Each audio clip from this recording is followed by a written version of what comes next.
Hello everyone, Julie here.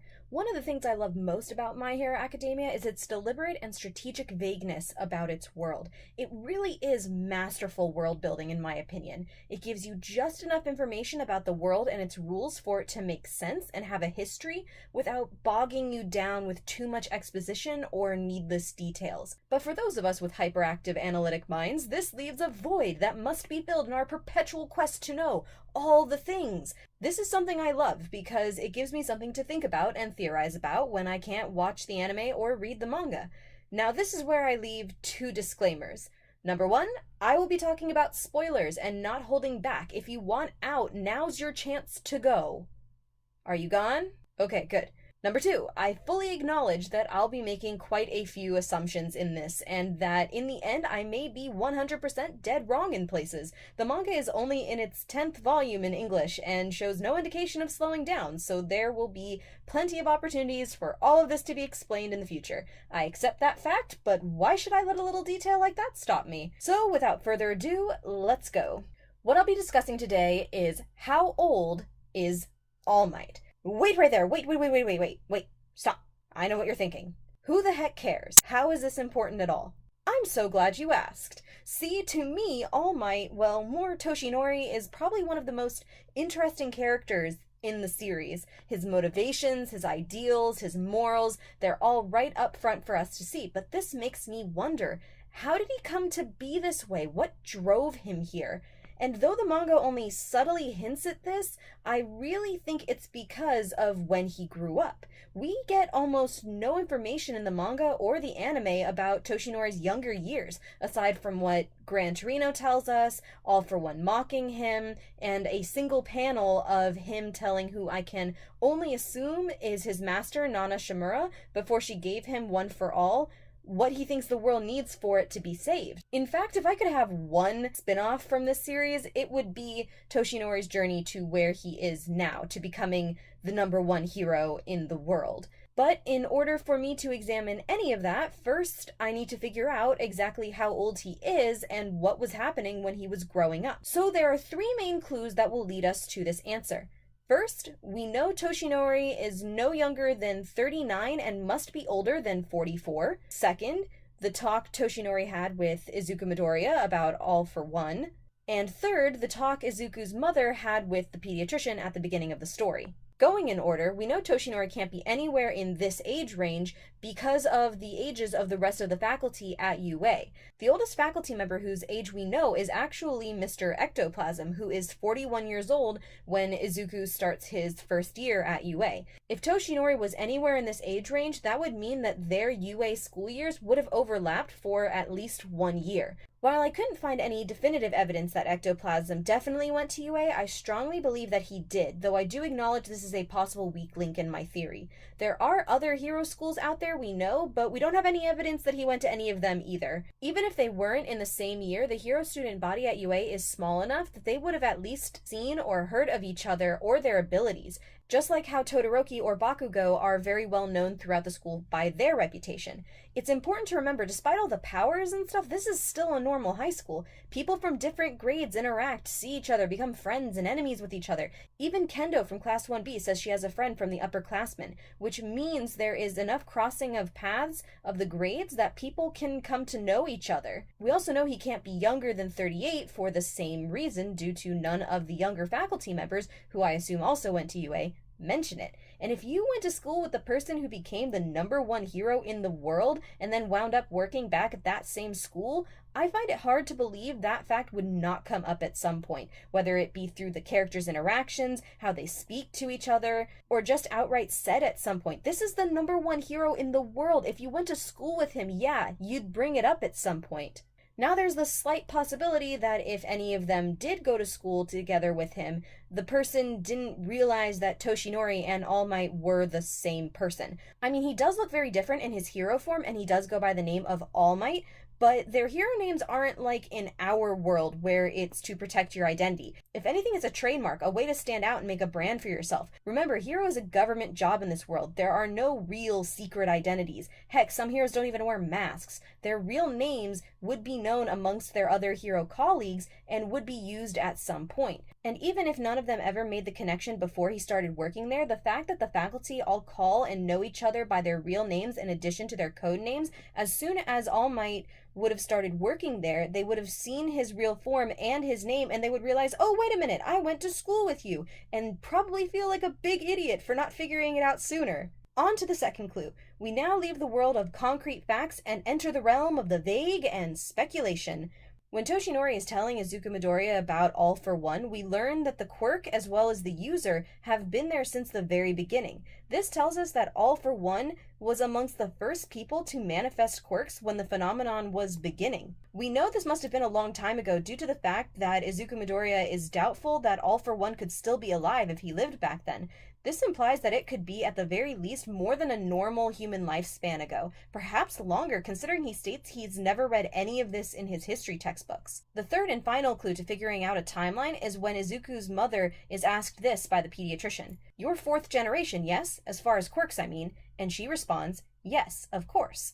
These two lines are our biggest clue and perhaps our biggest hurdle as well, because while this gives us a measurable time in this world, it also makes measuring that time stupidly difficult. Why? Because generation is the most infuriating concept in the English language. There is no consensus on how long they are or even where they start or stop. Even the word generation is heavily reliant on context for everyone to know what exactly it is you're talking about, since it can refer to many different things. Cultural generations, societal generations, familial generations, these can all be conveyed under that single word, generation. So we need to figure out exactly what is being asked here. The common definition of a generation is all of the people born and living at about the same time, which as far as definitions go pretty much spells out for us that this is a tricky concept. For one thing, who is all and how long is about? Some put the separation of generations at as little as 5 years to as long as 30,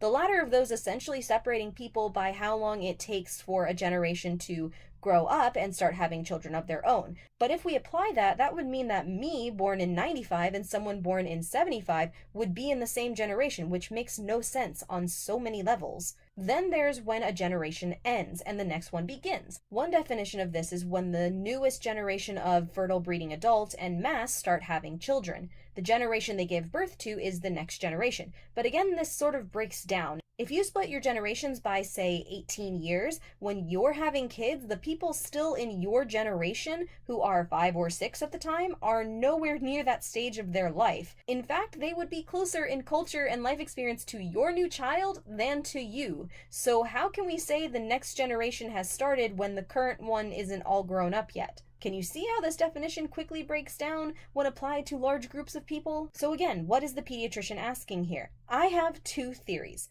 Number 1, familial generations. This is easily the most measurable and straightforward of the term generation for the simple reason that it has a definite start and end point. A generation begins and ends with the birth of a child. Grandmother, mother, child. 3 generations. Nice and simple. In this context, he would be asking her for how many generations quirks have been consecutive in her family. Saying she is 4th generation means her great-grandparents were the first to be born in her family with quirks of some kind.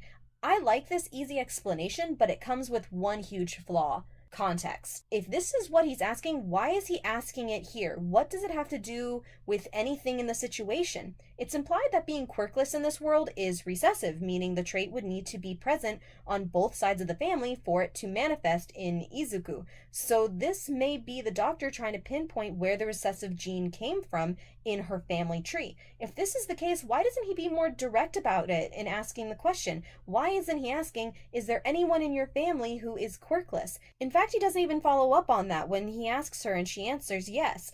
Knowing that she has 4 consecutive generations of quirk users doesn't inform him or us, the reader, about what is going on in the scene or what they're even there for, to find out why Izuku's quirk hasn't appeared yet. Not to mention he doesn't even ask about Izuku's dad's side of the family, which would be extremely relevant to the situation. Not to mention her answer is a little strange. Yes, of course, it's not just an affirmative answer, it's an answer that implies that the obvious is correct. If that's so, what does this mean? Which leads to my second theory on what he means by this question, in what I have dubbed the Quirk generation.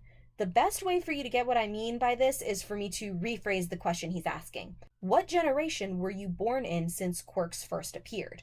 Reason I think this one's the winner is it lines up perfectly with everything that is said next. When he brings up Izuku's x-rays, he mentions that the research available on quirks implies that having a quirk is a sign of humans evolving, proved by the absence of a second joint on the pinky toe. This means that the likelihood of this happening is linked to what generation you were born into after quirks first manifested, because the later the generation you were born into, the higher the likelihood you were to have a quirk, and also the higher likelihood of your children having one as well. So him asking what quirk generation she was born into would be more relevant to why they are there and what they are talking about, the likelihood of Izuku developing a quirk of his own.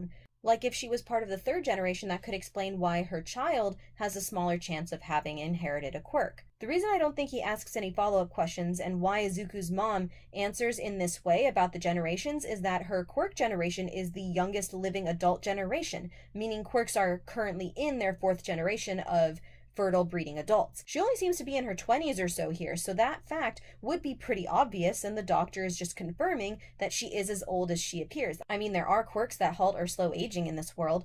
This is especially sad for Izuku because if this is true, that means he was born to the generation with the highest likelihood of all to have a quirk. He had everything going for him, and he just didn't get one. That's really sad, man. That's rough, buddy. However, we are back at our original dilemma. How are they grouping the generations and how long is in between them? There is one difference in this case though compared to our real-world generations, a specific start point. If we are going off of this timeline, then you could group everyone born with a quirk after that light baby as the first quirk generation up until a certain point. My guess is they would stop the counter and click over to the next when the previous generation of quirk users would start having kids. Perhaps maybe 20 to 22 years, and those children would be considered the second generation until another 20 or whatever years when the third came along, and etc.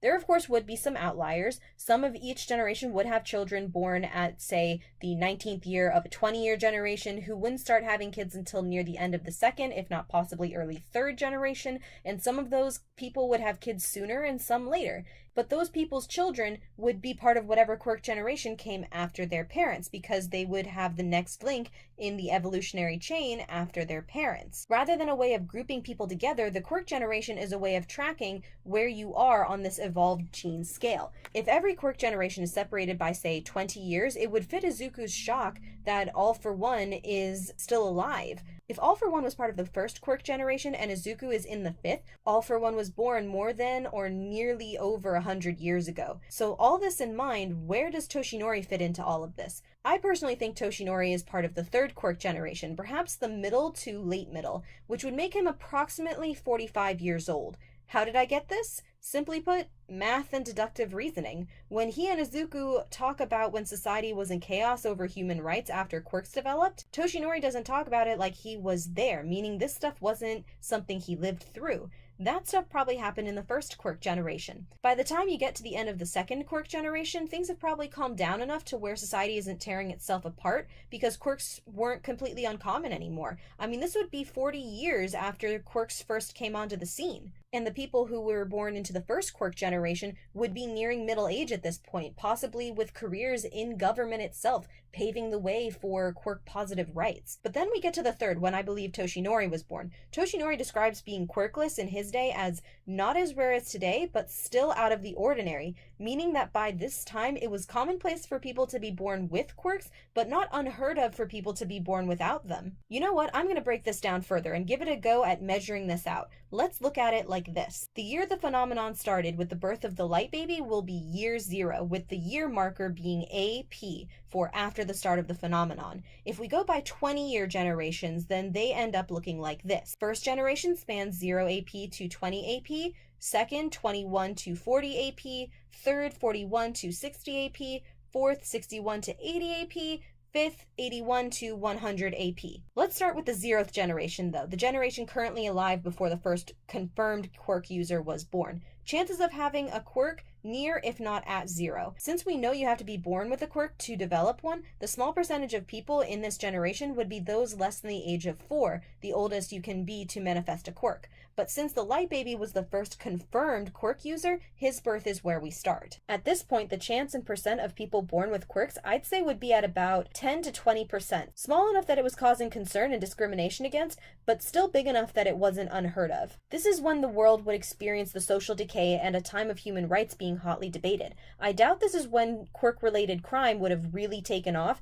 because 1, it's unlikely that every single person born with a Quirk would turn to crime, and 2, the population with them is so small it wouldn't come to the dramatic, overwhelming picture we're told about in the story. By the end of the second Quirk generation at year 40 AP, I'd put the percentage now at 40%. Society is nearly half Quirk positive now, with society stabilizing once laws and governments have caught up to the usage of Quirks. Having them is a pretty normal thing now, with it being expected that at least a significant amount of your population is going to be born with them. At year 41, the third Quirk generation has clicked over and begun with the percentage now being beyond half, perhaps in the ballpark of 60%. This is the generation that would start to see widespread Quirk positive children being born, with quirklessness becoming less common each year. This is the tipping point, where in the beginning quirks were rare enough that people were arguing over if the people that had them were even human. By the end of the third generation, quirklessness is now actually in the minority of your population, rare enough to be out of the ordinary, but not so rare that it's surprising if you are. By the end of this generation, I believe, is when we saw the meteoric rise in crime we hear about. The number of Quirk-positive people is now high enough in the general population that you can absolutely expect that people who became criminals or people with criminal intent have them in large numbers.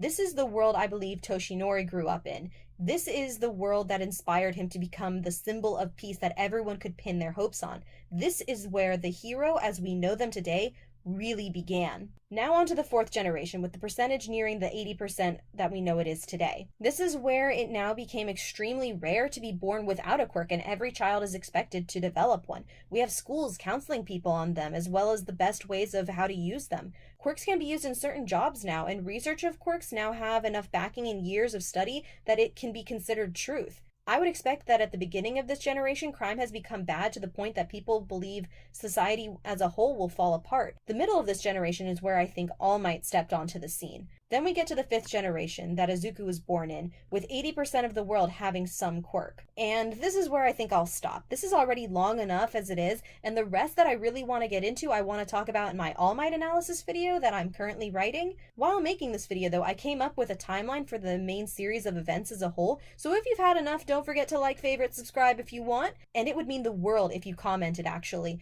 The main reason I started this channel was because I don't know any My Hero Academia fans in real life to talk to about any of this stuff with, so I would just love to hear what all of you think and see the discussions below. Even if you disagree with me, or if you do agree with me, I mean that is an option too. Just remember, do not feed the trolls down there. For those of you who still want to nerd out with me a bit more over the timeline, check out this video where I break it all down year by year. Thanks for watching everyone, plus ultra!